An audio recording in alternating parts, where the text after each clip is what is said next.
La palabra del Señor.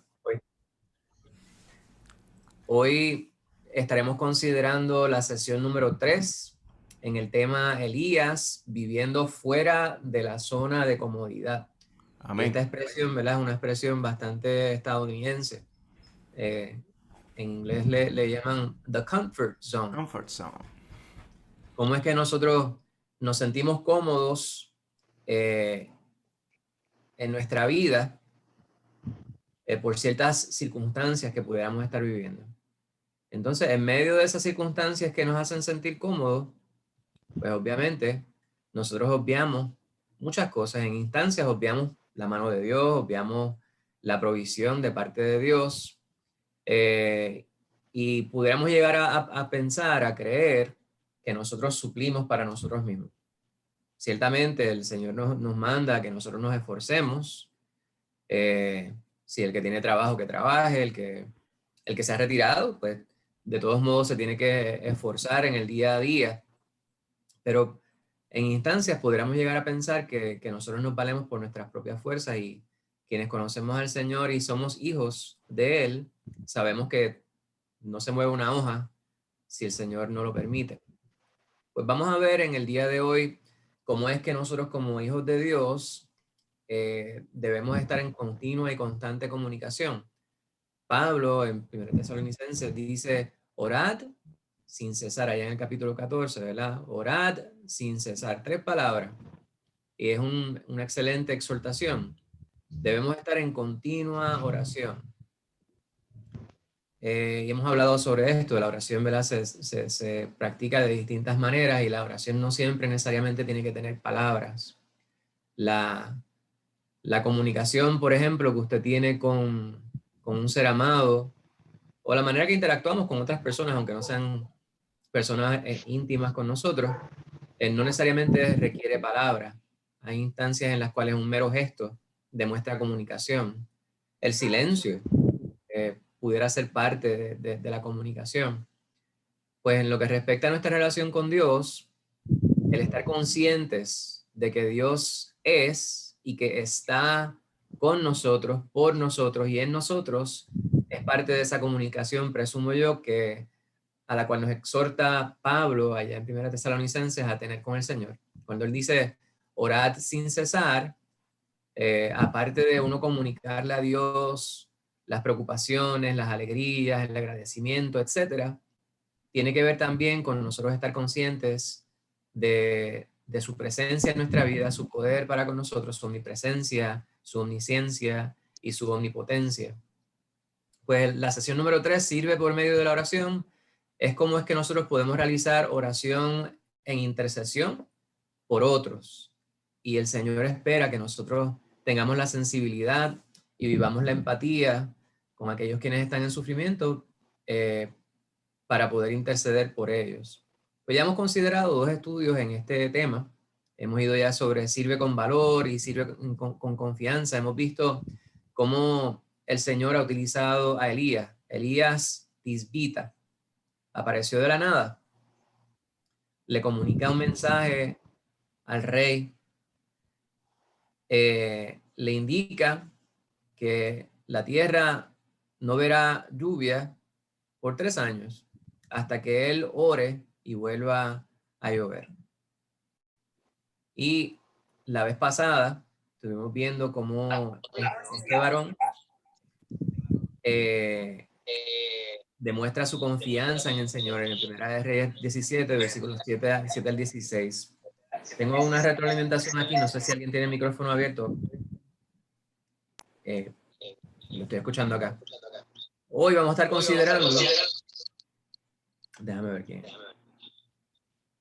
Estoy verificando acá, un segundito. Yo creo que ya se corrigió. Sí. Pues Sí. vamos a ver aquí. No, yo tengo No, la hay retroalimentación. alguien. Mira a ver si es en tu mismo lado, James. Quizás. Es que no tengo a nadie aquí cerca. No te. No. Qué raro, porque acá está todo apagado. Trata otra vez. Hablando. Sí, No, hay algo todavía. ¿ustedes lo Pastor escuchan allá? Monserrate parece que lo tiene Ah, ok, prendido. déjame ver un momentito. Mira, a ver ahora, ya lo corregí, A ver, hermanita. Ahora, ahora. gloria a Dios. Ok. Ok, Es gracias. que a veces si tenemos dos equipos prendidos a la misma vez, hay retroalimentación y se escucha ese loop. Pues hoy vamos a estar considerando lo que les acabo de mencionar, cómo servimos mediante la oración, y vamos a estar considerando los versículos del 17 al 24 de Primera de Reyes 17. Nuestro servicio a Dios debe ser fortalecido por nuestra confianza en Él, ¿verdad? Y aquí esta es la idea central del estudio pasado, pero debe ser a través de la oración, a través de la oración. ¿Y qué es lo que nosotros podemos considerar aquí? Primeramente, al confesar que la presencia inmediata de Dios es la más firme y constante realidad bajo lo cual existimos. No podemos hacer menos que dedicar tiempo para ir a Él en oración y orar los unos por los otros. Cuando reconocemos que Dios realmente nos escucha, nuestra comunicación es real, tenemos acceso directo al Creador de todo lo que conocemos. No podemos desaprovechar esa oportunidad de comunicarnos constantemente con el Señor. Y esto, aunque nosotros decimos que lo entendemos, a veces obramos, actuamos como si no lo entendiéramos o como si no lo creyéramos, incluso, que es hasta peor. No sé si usted me entiende lo que estoy diciendo, ¿verdad? En muchas instancias estamos nosotros atravesando distintas pruebas y lo primero, y es parte de la naturaleza humana, que se nos ocurre es obrar, pensar cómo nosotros podemos solucionar la situación. Y eso me parece que es parte de la naturaleza humana. Pero el Señor quiere que nosotros cada día tengamos mayor intimidad con Él, al punto de que nuestro primer impulso ante nuestra prueba y la necesidad de los que nos rodean sea hablar con el Señor, procurar dirección de parte de Él, que sea Él el que nos guíe, que sea Él el que nos instruya, que sea Él el que nos dé la paz necesaria para poder sobrellevar las cargas que nosotros no podemos entender. En muchas instancias tenemos que reconocer que nosotros no tenemos la solución a las situaciones y hay instancias en las cuales nosotros no vamos a hallar solución. Por lo menos la solución que nosotros quisiéramos que se diera, ¿verdad? Porque pensamos que la fe es esperar en que Dios resuelva la situación de modo que nos favorezca según nuestro entendimiento. No obstante, la fe tiene que ver también con esperar en Dios y aceptar la resolución que a Él le parezca bien. Y esto es muy distinto a lo que muchas personas profesan, ¿verdad? Si nosotros vamos a Juan 16, el versículo 33, este versículo lo conocemos muy bien, dice, estas cosas os he hablado para que en mí tengáis paz. En el mundo tendréis aflicción, pero confiad, yo he vencido al mundo. Hay personas quienes venden un pseudo evangelio y le dicen a las personas que si eres hijo de Dios, pues entonces no te van a pasar cosas malas. Si eres hijo de Dios, entonces no vas a estar pelado, no vas a estar enfermo, tus seres queridos no van a morir. Pues ese es un evangelio falso. El evangelio lo que nos dice es que incluso Dios mismo tuvo que entregar a su único hijo a morir por la humanidad mala, perversa, corrompida, para que el mundo tuviera la opción de la vida eterna. Su hijo, siendo Dios, pasó por aflicción, tuvo que morir por nosotros no mereciéndolo.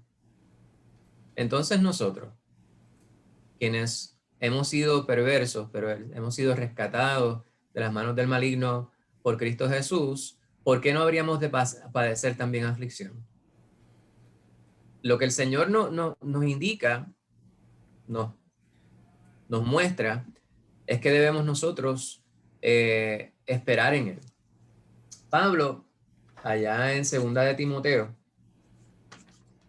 le indica en esta carta a este pastor, le dice, también todos los que quieren vivir piadosamente en Cristo Jesús padecerán persecución. Fíjense que junto con la bendición vienen las pruebas y viceversa, ¿verdad? Junto con las pruebas, si podemos confiar en el Señor y podemos esperar en Él y sabemos que Él es el que está en control, pues entonces también tendremos la bendición de ver la mano poderosa de Dios obrando sobre nuestras vidas. Amén. Allá en Primera de Pedro, el capítulo número 4, versículo número 12, dice: amados, no os sorprendáis del fuego de prueba que os ha sobrevenido, como si alguna cosa extraña os aconteciese, sino gozaos por cuanto sois participantes de los padecimientos de Cristo, para que también en la revelación de su gloria os gocéis con gran alegría. Yo leo eso y me conmueve, ¿verdad?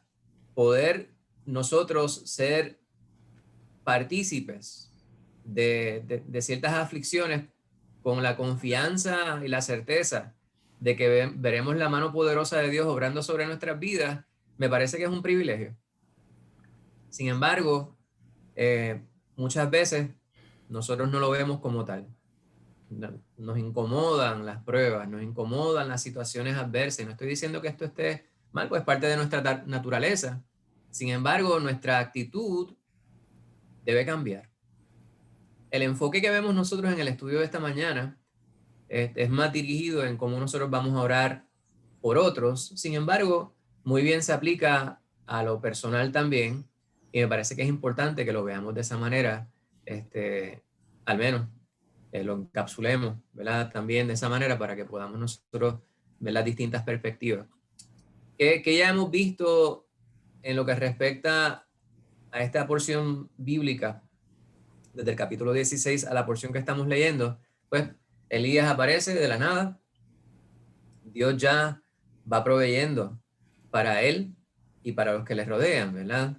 Él presenta el mensaje, lo envía a un arroyo, allí provee para él de manera milagrosa, luego lo envía a Sarepta de Sidón, que es el patio, como decíamos nosotros, del padre de Jezabel, del suegro de este rey perverso que hemos estado estudiando acá. Pues lo envía para ese lugar y en vez de enviarlo a una familia pudiente, una familia adinerada, una familia que pudiera sustentarle, le envía a la casa de una viuda. Y hemos hablado en el contexto cultural, antropológico, si lo quieren llamar así, la condición social que vivían las viudas. Eran las personas más desprovistas, de las más desprovistas, ¿verdad? De la comunidad.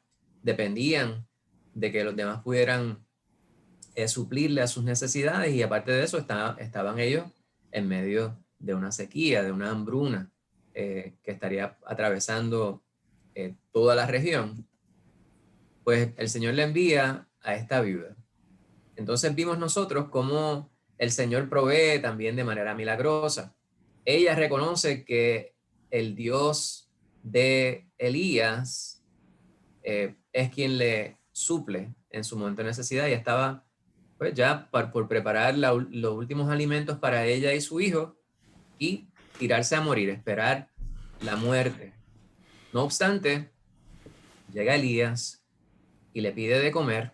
Ella le explica sus circunstancias y él le dice que Jehová habría de suplir. Ella confía en lo que le dice Elías, lo sabemos porque ella le hace caso a lo que él le pide. Y tienen ellos provisión, están ellos felices ahí, ¿verdad? Pudo comer Elías, ella y su casa. No obstante, la cosa no se queda ahí, es lo que vamos a estar viendo, ¿verdad? Como está escrito aquí, los problemas no cesaron, no se quedó allí la situación, sino que se puso más interesante. Y así a veces nos sucede a nosotros. A veces se resuelve un problema y estamos muy bien, y tan pronto nos sentimos cómodos, pues viene lo próximo. Yo tenía muchos planes para este verano respecto a las cosas que quería hacer en esta casa. Cada vez que yo me siento, trato de no mirar el techo porque se está escascarando el plafón. Y es por la humedad que se acumula en el plafón, en el techo. Y eso no se ha podido resolver, pues yo trato de no mirar, pero usted resuelve una cascarita en una esquina de la casa y cuando no bien termina de hacer eso, mira para otra parte y explota ya un flexible de un baño. Y arregla eso y de momento tiene que cambiar, se rompió una ventana y no sé cuántas cosas más. Esas son cosas misceláneas, ¿verdad? Son cosas materiales, pero en nuestra vida también estas cosas se dan con diversas situaciones, ¿verdad? Nuestra salud, nuestras finanzas, nuestras relaciones con la familia, nuestras relaciones incluso con los hermanos en la iglesia. Pues todas estas cosas el Señor permite que sucedan para que Él pueda llevarse la gloria en su resolución. Y como les dije al principio en la introducción, la resolución no siempre es aquella que nosotros esperamos. Es necesario que nosotros entendamos que nosotros hacemos nuestra parte, la parte que el Señor nos manda es que nos esforcemos, que confiemos en Él, que tengamos fe, que oremos, que no nos rindamos, ¿verdad? Que no dejemos de creer que el Señor puede lidiar con las circunstancias que para nosotros son virtualmente imposibles resolver, pero la resolución no siempre tiene que ser una que nos agrade. Y así vemos nosotros cómo el Señor va obrando en nuestra vida. Y mientras más nosotros ponemos en práctica la enseñanza de la palabra, pues más sensibles podemos ser al poder de Dios en nuestra vida, si lo podemos llamar así. ¿Verdad? Usted eh, comienza a comer unos alimentos o deja de comer otros alimentos y se da cuenta cómo su, su, su, eh, su gusto por ciertos alimentos, pues incrementa, ¿verdad? Se deja de comer azúcar, entonces se come cualquier cosita por sosa que usted considerara que fuera antes y puede que lo encuentre dulce. Pues así nos sucede en nuestra práctica de la fe. Usted, mientras más en comunicación está con el Señor, mientras más le da espacio a Dios obrar en su vida, más sensible se hace al poder de Dios obrando sobre usted. Pues vemos cómo en el caso de Elías, esto se manifiesta. Él recibió de parte de Dios en el arroyo, recibió de parte de Dios en la alimentación, y ahora vamos a ver cómo se presenta esta otra prueba para Elías. Pues vamos a ir a la primera porción que se encuentra en Primera de Reyes 17, versículos 17 al 18. Le voy a pedir a alguien que lea esa porción, que abra su micrófono por allí y nos lea estos dos versículos. ¿Quién quiere leerlo? La hermanita Angie está acercándose allí a su... Adelante, hermanita Angie. Ok. Dios les bendiga. Amén. Primera de Reyes 17, del 17 al 18. Después de estas cosas aconteció que cayó enfermo el hijo del ama de la casa, y la enfermedad fue tan grave que no quedó en él aliento. Y ella dijo a Elías: ¿qué tengo yo contigo, varón de Dios? ¿Has venido a mí para traer a memoria mis iniquidades y para hacer morir a mi hijo? Bendito sea el Señor. Y leemos esta historia. Gracias, hermana Angie. Leemos esta porción de la historia y nos sucede, ¿verdad? Lo que nos suele suceder ante distintas situaciones que nosotros pudiéramos evaluar. Miramos un ángulo, miramos una perspectiva. Hay una película en la que protagonizó Robin Williams, se titula Dead Poets Society. Esto es una película en la cual él hace el papel de un maestro en un colegio para varones, ¿verdad? Un colegio residencial para varones.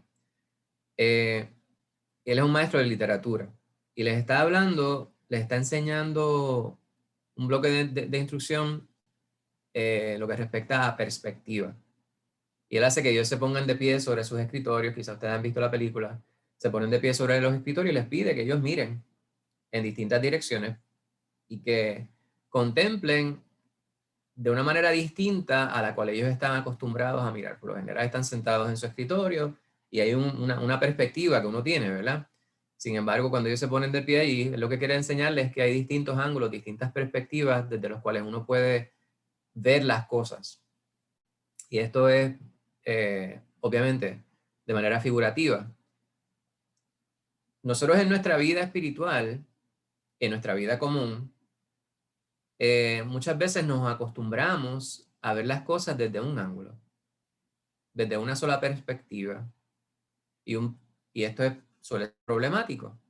Es necesario que nosotros aprendamos a ver de distintas perspectivas. No es que todas las perspectivas sean correctas, sino cuando nosotros estamos dispuestos a analizar las cosas de distintos ángulos, pues nos puede producir empatía por los demás, nos puede dar un mejor entendimiento incluso el pensamiento que pudiera estar errado de otros y pudiéramos nosotros descubrir en algunas instancias que quienes estamos errados somos nosotros. Pues en el caso que estamos nosotros considerando en estos dos versículos que leyera mi hermana Angie, una de las cosas que podemos ver nosotros aquí, y cuando usted mira la imagen, ¿verdad?, que creará el artista de esta, pues de esta escena, su rostro, el rostro de la viuda, es uno que demuestra coraje, furia. Pues obviamente, ella quiere buscar el culpable de la circunstancia. Entonces, ella acusa a Elías de lo que le ha sucedido a su hijo, ¿verdad? Su hijo ha muerto, pero aparte de eso, ella acusa a Elías, pero ella reconoce que muy bien pudiera ser sus propios hechos. Me hace recordar allá en Juan 9, me parece que es que está Jesús y los discípulos entrando a una ciudad y se encuentran con un ciego. Sí, allá en Jesús, en Juan 9, perdónenme, Jesús sana a un ciego de nacimiento. En el versículo número 2 le dicen, le preguntaron sus discípulos diciendo, Rabí, ¿quién pecó? ¿Este o sus padres para que haya nacido ciego? La pregunta es bastante rara porque usted dice, ellos realmente estaban haciendo esa pregunta. ¿Cómo podrían ellos pensar que esta persona hubiese pecado desde antes de nacer? Eso es un disparate. Sin embargo, lo analizamos así, pero hay tantos disparates que a veces nosotros mismos decimos, luego nos damos cuenta de manera prospectiva.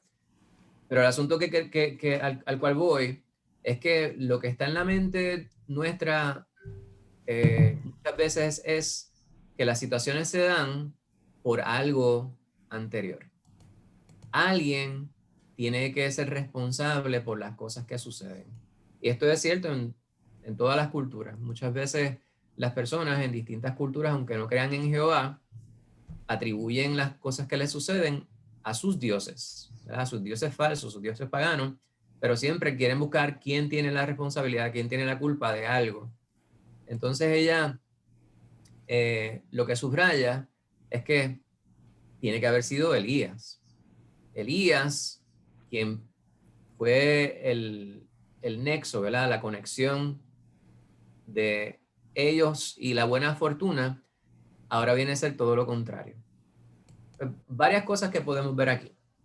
Primero, la viuda quiere hallar un culpable, atribuir responsabilidad a alguien o a algo, reconoce su propia iniquidad y por ende entiende que ella sería merecedora de tal castigo. No obstante, se da cuenta, o por lo menos intuye, o analiza, o internaliza, que quien ha resultado ser afectado por esta circunstancia es su hijo, quien a su entender no es merecedor de tal circunstancia.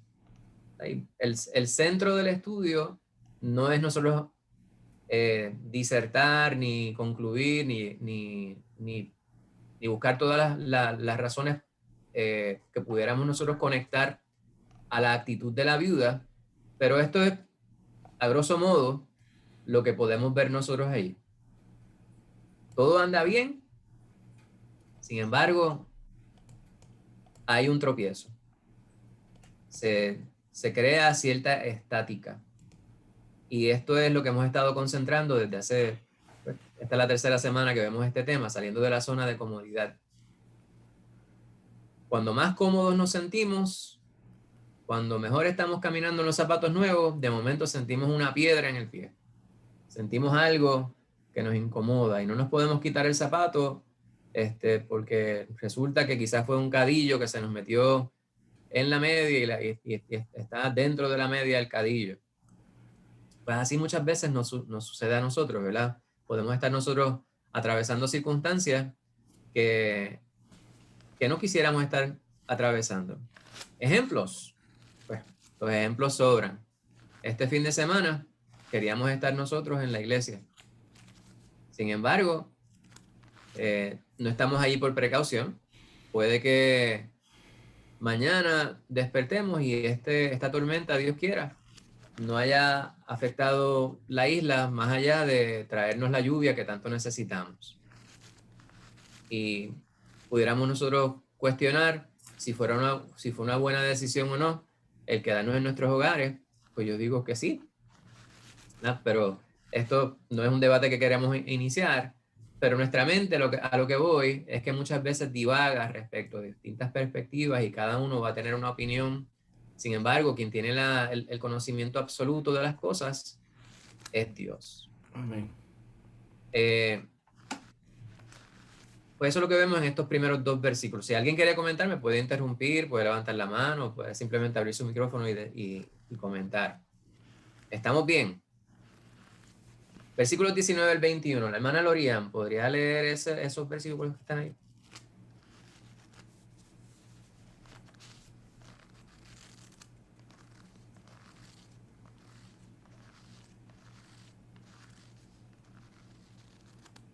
Amén, Dios les bendiga. Lo leo de ahí, ¿verdad? Sí, de ahí. Sí. Él le dijo, dame acá tu hijo. Entonces él lo tomó de su regazo y lo llevó al aposento donde él estaba y lo puso sobre su cama. Y clamando a Jehová dijo, Jehová Dios mío, aún a la viuda en cuya casa estoy hospedado has afligido, haciéndole morir a su hijo. Y se tendió sobre el niño 3 veces y clamó a Jehová y dijo, Jehová Dios mío, te ruego que hagas volver el alma de este niño a él. Amén. Amén. Bien. Amén. Tenemos nosotros aquí. Siempre queremos atribuirle responsabilidad de las situaciones a alguien. La viuda le atribuyó la responsabilidad a Elías y Elías cuestiona el propósito de Dios en esta circunstancia, ¿verdad? Y cuando, por lo menos mi entendimiento, cuando yo voy sobre lo que le presenta Elías al Señor, ahí sí hay algo que permanece en su corazón y hay instancias en las cuales estas cosas se dan en nuestras vidas, ¿verdad? Hay ciertas cosas que nosotros decimos que las aceptamos, pero hay instancias en las cuales no las hemos aceptado del todo. Me explico. Y esto es mi interpretación muy personal. Elías cuando va a la viuda de Sarepta de Sidón, pues tiene que haber visto allí lo que nosotros estuvimos hablando en la introducción, ¿verdad? ¿Por qué Dios habría de enviarle a él, a esta mujer, que en vez de estar en una circunstancia que más que para poder proveerle, estaban en circunstancia de que él le pudiera proveer a ella? Pero no se trata de quién es que va a proveerle a Elías. Lo que se subraya allí es que realmente quien está supliendo, quien está proveyendo, es Jehová, para que no quede la más mínima duda. Ni la viuda le va a dar nada a Elías, ni Elías le va a dar nada a la viuda. Quien va a entregarle a ambos y a la casa es Jehová. Pero esto podemos decir amén, y gloria a Dios y aleluya, y en nuestra vida se da esto, pero hay instancias en las cuales nosotros queremos, como decimos en Puerto Rico, comernos el cerebro. Es necesario que cuando nosotros tengamos dudas, y esto lo hemos subrayado en distintas ocasiones, se las presentemos al Señor, vayamos a Él en oración, que es justamente lo que estamos nosotros enfatizando en el estudio de esta mañana. Vayamos al Señor en oración respecto a todo, en agradecimiento, en nuestras dudas, en nuestro plegaria por el perdón, porque el Señor supla nuestra necesidad, etc. No tenemos que necesariamente contar con la super fe en todas circunstancias. Hay instancias en las cuales, aquí ya vemos cuánto estamos, hay 16 grupos conectados al estudio esta mañana. Podemos haber 20 y pico de personas en el estudio esta mañana. Pues de nosotros, cerca de 20 personas quienes estamos reunidos en esta mañana a través de este medio, para algunos se les pudiera hacer más fácil o más llevadero ciertas pruebas que a otros y viceversa, ¿verdad? Y los ejemplos nuevamente sobran. Hay hermanos aquí que han atravesado situaciones de prueba en lo que respecta a su salud y han visto la mano poderosa de Dios obrando sobre ellos.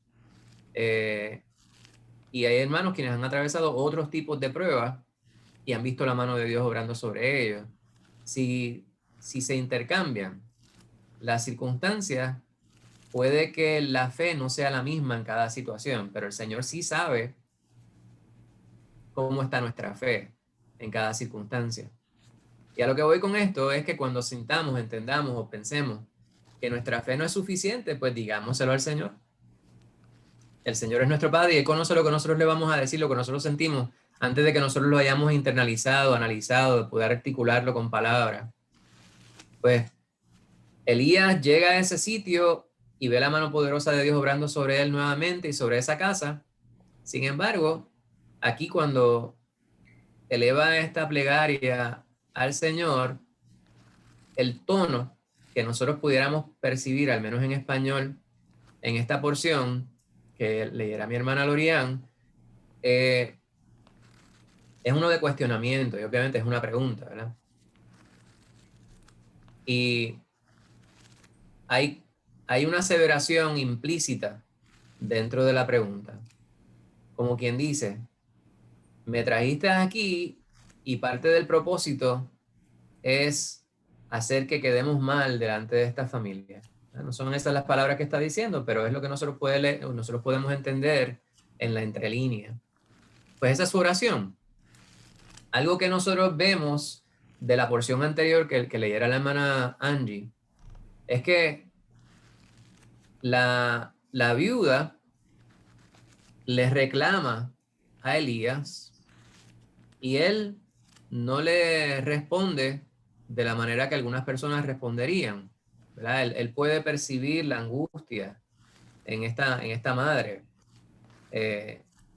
y no le responde malamente, ásperamente. Ella está acusando a Jehová, quien ha provisto para ellos, para su hogar. Ella estaba, cuando llegó Elías, ya decidida a que se iba a echar a morir. Sin embargo, Dios suplió a su necesidad y a los que les rodeaban, y en medio de esa situación, la cosa se torna negativa.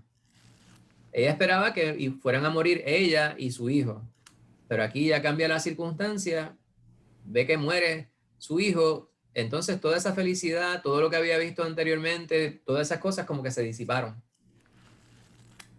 Elías, en esta porción que leyera mi hermana Lorian, al responderle a ella, como les dije anteriormente, no le responde ásperamente, no le recrimina por sus palabras, sino que le dice, dame tu hijo. Se pone a su disposición, nuevamente como quien entiende la circunstancia, la situación, el pensamiento, el dolor que está atravesando esa madre. Pero quiero que mantengamos esto, ¿verdad? Ahí en nuestra psiquis. La cosa iba bien, la cosa iba mal, Dios suplió para que mejorara y se torna negativo nuevamente. Cuando la cosa se puso buena, pues gloria a Dios, aleluya, qué bueno, te alabamos, Señor. Y cuando la cosa se pone difícil, pues cambia la actitud del individuo. En el caso nuestro, como hijos de Dios, cuando vemos la circunstancia adversa en la vida del otro, estamos puestos para que podamos ser nosotros consuelo para la vida de ellos. Y eso es precisamente lo que procura Elías aquí. ¿Tendría Elías la certeza de que Dios fuera a obrar de la manera que lo hizo? Y la contestación a esa pregunta es no. Ahora, lo que sí Elías sabía es que Jehová ciertamente podía obrar de manera milagrosa sobre esa familia y que lo que él pedía, Dios podía contestárselo de la manera favorable. Y nosotros conocemos la historia, ¿verdad? No le voy a dar, no es un spoiler, porque ustedes ya leyeron esta porción y sé que la han leído tal vez decenas de ocasiones. En distintas ocasiones lo hemos leído y sabemos cuál es el desenlace. Cuando Elías pide al Señor, lo hace con una intención. Que el Señor, que Dios pueda interceder de manera favorable según su entendimiento, según el entendimiento de Elías y los que le rodean. Ahora, y aquí estoy saliéndome quizá del tema un poquito, hay que estar preparado para recibir una contestación distinta a la que nosotros esperamos. Y esto es muy importante, ¿verdad? Porque me parece que si solamente consideramos la historia de la manera que está plasmada aquí, estaremos nosotros mirando un solo ángulo. No estaríamos mirando una perspectiva muy importante. Y me parece que una perspectiva bien importante es nosotros saber que la contestación de Jehová siempre será perfecta para su gloria. Siempre será una que le permitirá a él obrar conforme a su voluntad, la cual es perfecta. Aunque nosotros no entendamos cuál pudiera ser la razón, el motivo por el cual el Señor obra de la manera que lo hace. El Señor contesta las peticiones, el Señor escucha nuestras plegarias, pero el resultado no siempre va a ser el que nosotros queremos. Y hay simplemente que aceptar que hay instancias en las cuales nosotros no vamos a poder entender con nuestra mente finita cuáles son las razones que pudiera tener el Señor para obrar de la manera que lo hace en distintas circunstancias. Pero sí, la palabra nos consuela y nos dice que todo obra para bien para los que aman al Señor. Y esto es algo que debemos no solamente saber, sino que practicar. Y si no lo entendemos completamente, pues tenemos el Señor al quien podemos nosotros acudir en oración para que Él nos ayude a aceptarlo, entenderlo, internalizarlo y, más importante, aplicarlo en nuestra vida de constante. Pues se lleva Elías al niño. Y esto era una práctica, ¿verdad?, común en ese tiempo. Y clama a Dios por el varón y une su cuerpo al niño en 3 ocasiones, pidiendo porque Dios le devolviera el alma, o sea, la vida a este cuerpo inerte. El alma, el espíritu, la carne, son estos lo que componen en la psiquis hebrea lo que es el ser humano. Hay una porción, no recuerdo en dónde es, que el rey David se puso muy grave y le enviaron a una joven para que se acostara cerca de él. Y parte de las creencias en esta cultura es que si había alguien enfermo, alguien que estuviera saludable, podía unir su cuerpo a ellos y devolver vitalidad, devolver fuerza. Y no es que Elías pensara que él iba a devolverle la vida al niño, sino que esto era un gesto que muchos comentaristas dicen que era muy común dentro de la mentalidad cultural en ese tiempo. El asunto es que Elías queda claramente evidenciado, está claro que quien puede devolverle el alma a este niño es Jehová. Esta resucitación, no lo voy a llamar resurrección, ¿verdad? Pero esta resucitación, esta devolverle la vida al niño, es distinto a la resurrección de nuestro Señor Jesucristo. Porque Jesucristo su cuerpo muere, pero él resucita para vida eterna. Este niño habría de resucitar, sin embargo, él habría de morir nuevamente, ¿verdad? Como lo haría luego Lázaro y otros ejemplos que tenemos a través de la palabra.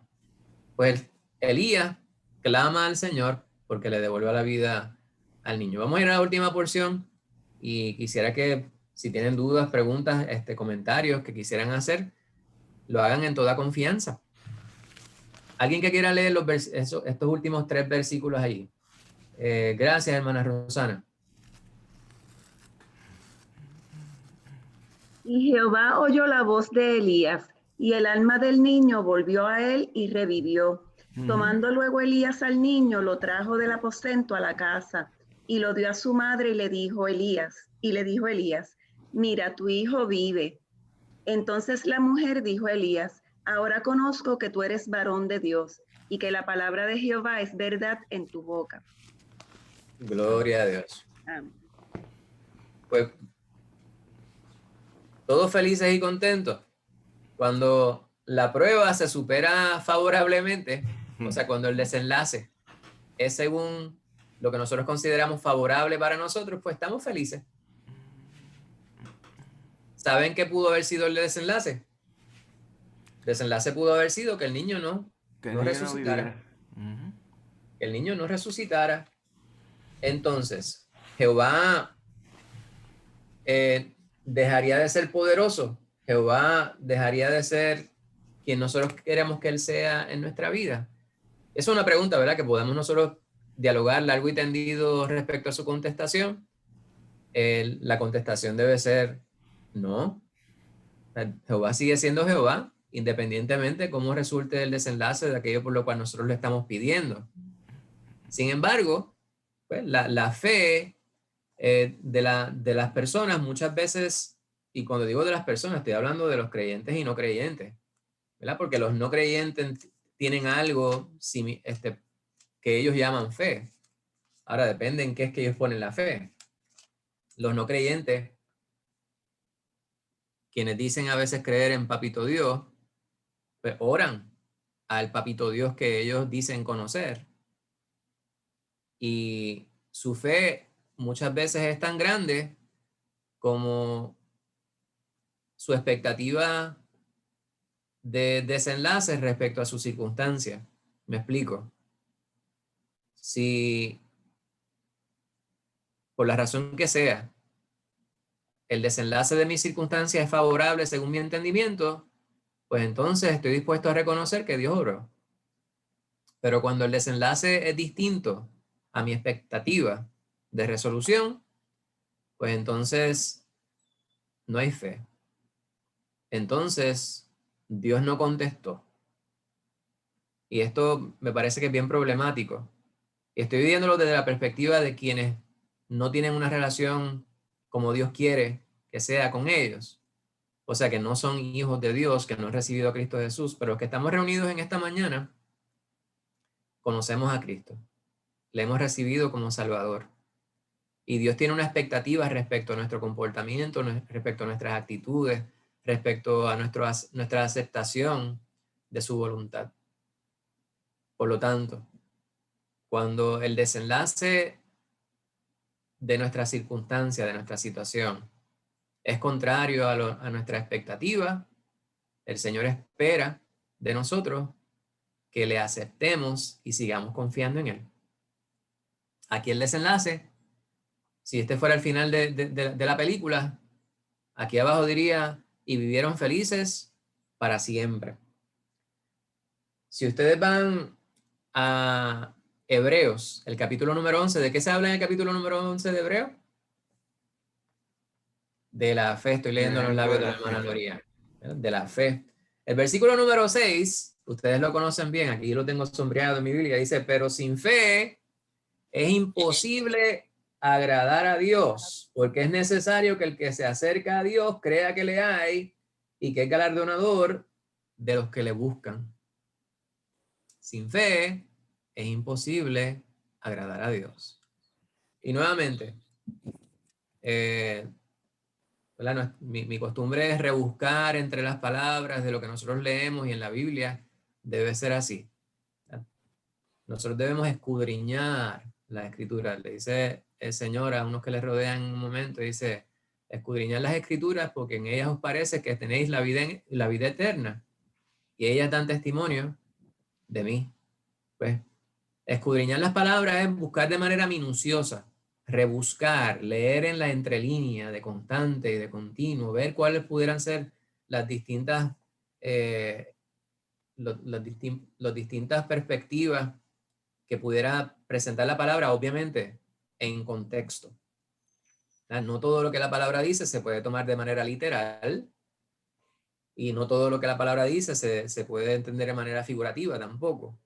Hay que considerar el contexto de lo que nos dice la palabra para así poder entender qué es lo que la palabra nos está diciendo. En este pasaje dice que el Señor es galardonador de los que le buscan. Y si nosotros entendiéramos ese pasaje fuera de contexto y dijéramos galardonador, que es lo que algunas personas quieren decir, galardonadores, pues que provee galardones, da premios.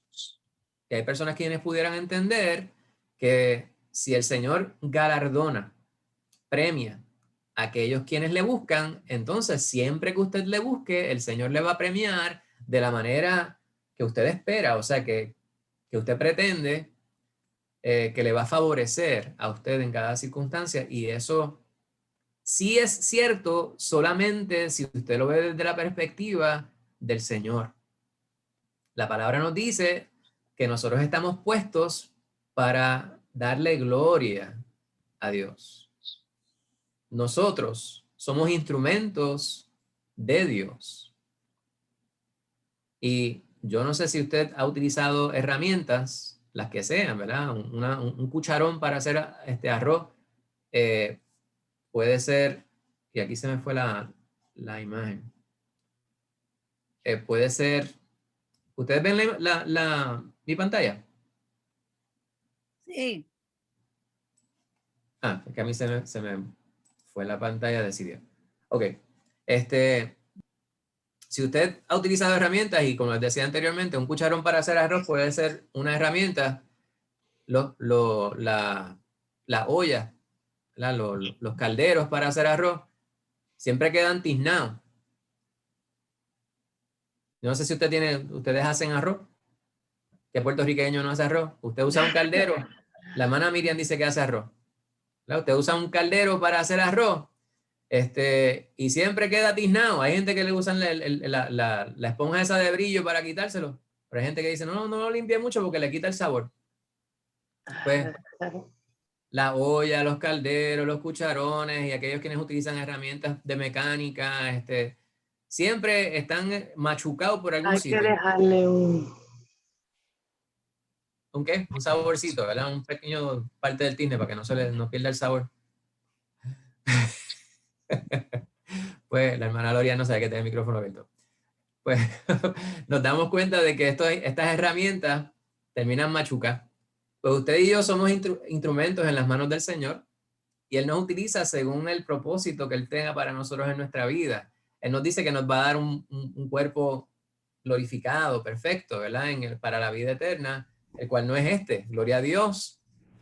Pero mientras Él cumple su propósito en nuestra vida y para con nuestra vida durante el tiempo que estemos transitando sobre esta tierra, pues nos vamos a machucar. No siempre el resultado va a ser favorable desde la perspectiva humana, incluso para los hijos de Dios. En este mundo tendremos aflicción, habremos de padecer persecución, vamos a terminar machucados en muchas instancias. Pero muchas veces vamos a ver que en medio de esa machucación, no sé si eso es una palabra en español, pero si no lo es, pues vamos a incluirla en nuestro diccionario. En medio de la machucación, habremos de ser de bendición. Y es el enfoque de lo que estamos considerando hoy, ¿verdad? Terminaremos maltrechos en algunas instancias desde la perspectiva física, y eso no importa, porque más machucado que Cristo Jesús en su cuerpo, no habremos de terminar nosotros. Y aunque fuera así, aunque fuéramos pasados por una máquina y se muela completamente nuestra carne, nuestra alma es eterna y estará con el Señor eternamente, en la Amén. presencia de Jehová. Pues aquí el desenlace, vemos que fue favorable para esta familia y nuevamente pueden ver la bondad de Dios en su vida. ¿Piensan ustedes que esta mujer habría de contarles a sus vecinos, a las personas quienes conocía respecto a Elías y su Dios? Amén. Yo pienso que sí. Bueno, Yo pienso que sí. Y Jehová sería entonces glorificado grandemente. Pues hermanos, hasta aquí nos ha traído el Señor en este estudio. El pasaje es breve, pero hay mucha sustancia, ¿verdad?, que nosotros podemos obtener de la misma. amén. En resumen, el Señor quiere que nosotros sirvamos por medio de la oración. El servicio siempre lo contemplamos en cómo podemos ser de bendición y beneficio a quienes nos rodean. Pero también tenemos que ver cómo nuestro servicio principal, nuestro servicio primordial, central, es el servicio el cual nos permite como privilegio Dios que hagamos a Él. Y para nosotros poder servir al Señor de la manera más efectiva, es necesario que estemos en constante y continua comunicación con Él. Otra cosa que me parece que podemos desprender como enseñanza de parte de este pasaje bíblico que hemos considerado es que no siempre las personas comunican las ideas de manera racional. La madre, en medio de su aflicción, culpó a Elías por la circunstancia adversa que había sobrevenido sobre su hogar y había descartado, borrado las bendiciones que Jehová, el Dios de Elías, había provisto para su hogar en lo que respecta a la alimentación y la provisión, etc. El Hijo de Dios tiene que estar dispuesto a obviar aquello que pudiera resultar ser entendido por nosotros como un ataque personal y ver cómo podemos nosotros ser de bendición y en esto darle la gloria al Señor, que fue lo que hizo Elías. Aunque el desenlace fue uno favorable, o sea que el niño resucitó, no necesariamente va a ser esa la circunstancia en cada instancia, demostrando que la predicación malsana de muchos que profesan un pseudoevangelio que dice que los hijos de Dios no podemos padecer aflicción, que no tendremos necesidades, que no nos enfermamos, que no estamos pelados, que no vamos a estar machucados, va contra lo que nos dice la palabra.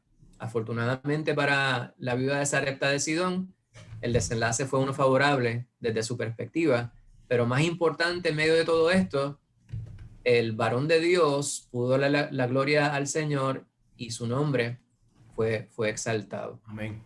Bendito sea Cristo. ¿Alguna pregunta, alguna duda, algún comentario, alguna queja que usted quiera presentar antes de darle la asignación para la semana que viene? Hermano Héctor. Magnífico estudio, James. Gloria a Dios. Amén. Muchas gracias. Gracias a usted, hermanito. Amén. ¿Alguna otra pregunta, duda, comentario? La pantalla, Pastor. James, la pantalla se perdió realmente. Sí, no sé si quiere hacer share de nuevo. Sí. Déjame ver aquí, share screen.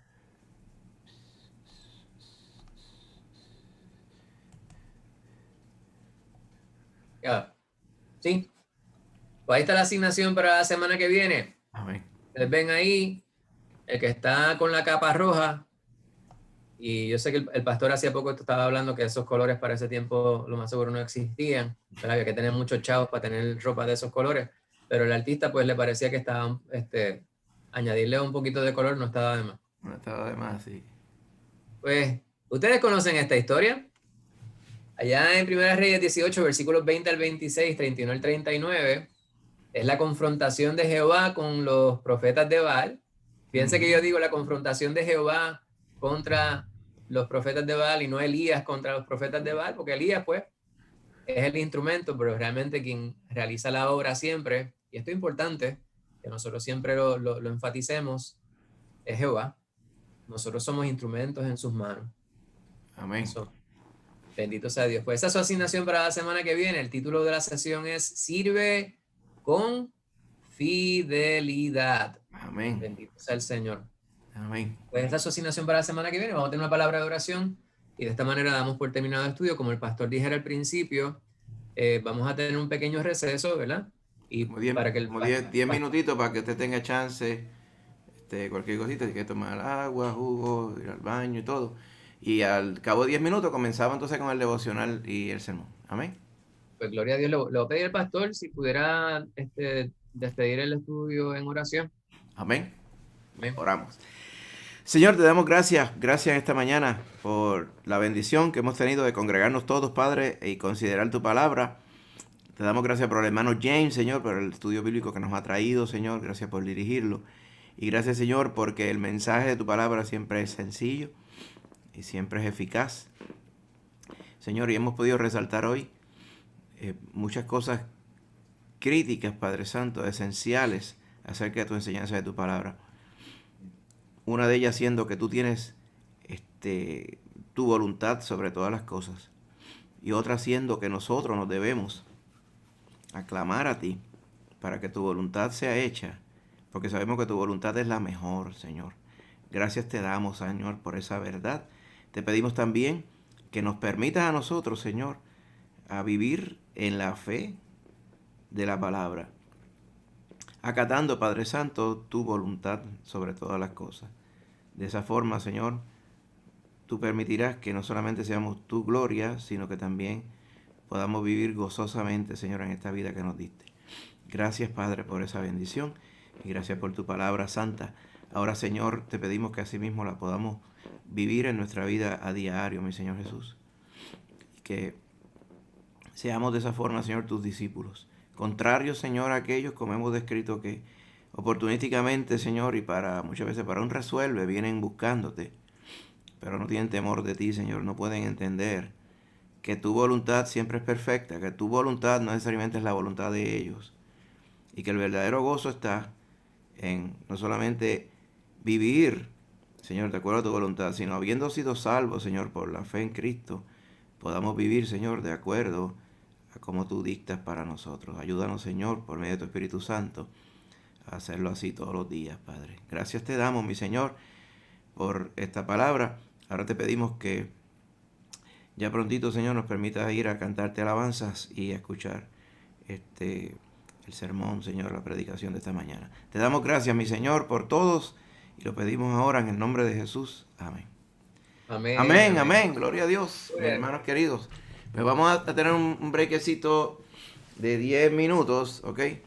Voy a ponerlo aquí en un timer para hacer eso mismo. Mire, 10 minutos comenzando ahora mismo, ¿ok? Entonces inmediatamente pasen esos 10 minutos, pues volvemos acá. Amén. Así nos organizamos. Tengo que cambiar unas cositas aquí para poder poner el keyword en el lugar y comenzamos en el nombre de Jesús. Amén. Amén. Pues ahí vamos, hermanito, 10 minutitos nada más y nos congregamos nuevamente. Dios me les bendiga.